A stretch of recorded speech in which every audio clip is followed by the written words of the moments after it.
और 77 विधानसभा सीटें देकर बंगाल की जनता ने तय कर दिया है कि यहां पर अगली सरकार भारतीय जनता पार्टी की सरकार बनने वाली है।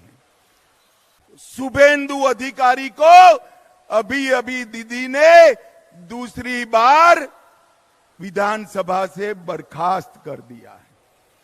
मैं कहने आया हूं दीदी, कान खोलकर सुन लो।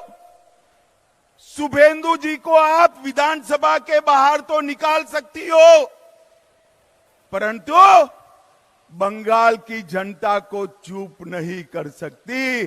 बंगाल की जनता कहती है दीदी आपका समय अब समाप्त हो चुका है। भाइयों और बहनों, मोदी जी लाखों करोड़ों रुपया बंगाल को भेजते हैं। तृणमूल के सिंडिकेट वाले वो रुपया को बंगाल के गरीबों तक पहुंचने नहीं देते। अब भाजपा सरकार बनानी है तो इसकी नींव 24 के लोकसभा के चुनाव में डालकर मोदी जी को बंगाल से प्रधानमंत्री बनाना चाहिए। मगर मैं आपको बताने आया हूं भाइयों, मैं गुजरात से आता हूं। मेरे जीवन में किसी नेता के घर से इतनी सारी नोटों की गड्डियां किसी ने अपने जीवन में नहीं देखी। दीदी ने बंगाल को बर्बाद कर रख दिया है। मैं आज बंगाल की जनता को कहने आया हूं, एक बार पूरे देश का विकास देखिए। भारत के तिरंगे को चंद्रयान के माध्यम से चंद्र पर पहुंचाने का काम नरेंद्र मोदी जी ने किया।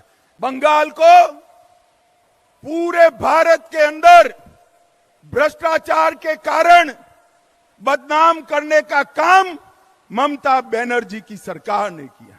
ज्योतिप्रिय मलिक, अनुव्रत मंडल, पार्थ चैटर्जी, चाहे गाय तस्करी हो, चाहे कोयला तस्करी हो, चाहे भर्ती घोटाला हो, अरबों खरबों रुपया बंगाल की जनता का इन्होंने खाया है। और मैं ममता बनर्जी को आज कहकर जाता हूं, अगर आप में हिम्मत है तो ज्योतिप्रिय मलिक, अनुव्रत मंडल और पार्थ चैटर्जी को तृणमूल कांग्रेस से सस्पेंड कर दिखाइए तो बंगाल की जनता मानेगी। वो नहीं कर सकती। हर रोज दुर्गा का स्तवन कर रही है कि तीन कहीं भतीजे का नाम न बता दे, भतीजे का नाम न बता दे। ममता बनर्जी सीएए का विरोध कर रही है, सीएए कर नहीं दे। मगर मैं आज इस सभा में कहकर जाता हूं, ममता दीदी, सीएए देश का कानून है, इसको कोई रोक नहीं सकता और हम सीएए को लागू कर रहेंगे। भाई और बहनों, कि मोदी जी ने बंगाल के लिए क्या किया। ममता दीदी, आप मेरा भाषण जरूर सुन रही होगी। मैं हिसाब लेकर आया हूं, कान खोलकर सुन लीजिए, हिसाब लेकर आया हूं।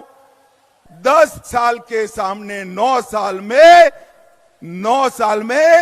6,70,000 करोड़ रुपया देने का काम नरेंद्र मोदी जी ने किया।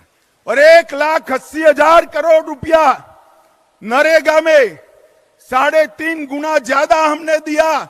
आप धरना करती हो, जब आप मंत्री बनकर बैठी थी, मुख्यमंत्री बनकर सरकार का समर्थन कर रही थी, पैसा कम मिलता था।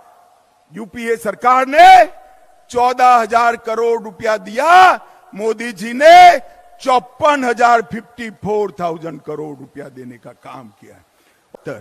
और इस बार 26 में रैली देखकर मैं स्पष्टता से कहने जाता हूं कि 26 के चुनाव में 2/3 बहुमत के साथ यहां पर भारतीय जनता पार्टी की सरकार बने। मगर इसके पहले